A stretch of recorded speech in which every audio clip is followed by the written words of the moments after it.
স্থাপত্যের সমন্বয়ে আমরা দেখতে পাই। উপরের দিকটা পিরামিডের মতো দেখা যাচ্ছে, যেটা ইজিপশিয়ান আর্কিটেকচার।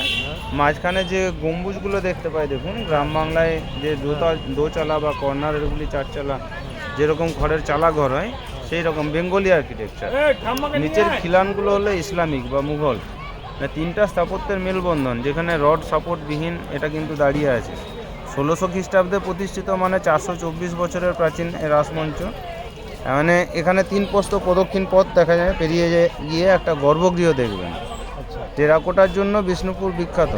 টেরাকোটা বলতে এক কথায় পোড়ামাটির যে শিল্পকর্ম, সেটাই আমরা টেরাকোটা বলে থাকি। তবে এখানে কিন্তু টেরাকোটার বিশেষ কিছু কারুকার্য নেই, তবে হ্যাঁ, ইটটাও টেরাকোটার পর্যায়ে পড়ে যাচ্ছে। পাতলা ইট, ফুলের নকশা আছে এখানে। আর নিচের বেসটা হলো ল্যাটেরাইট পাথর বা মাকড়া পাথরের তৈরি। তবে 1600 খ্রিস্টাব্দ থেকে ধারাবাহিকভাবে এই জায়গাতে রাস উৎসব হয়েছে 1932 খ্রিস্টাব্দ পর্যন্ত। তারপর থেকে আর এখানে হয় না। এখনও সেই প্রাচীন উৎসব হয়, সেটা অন্য জায়গাতে হয়। কৃষ্ণগঞ্জ আর মাধবগঞ্জ নামে দুটো এলাকা আছে, সেই এলাকাতে হয়, যেখানে কমিটি দ্বারা মূর্তিগুলো রাখা আছে।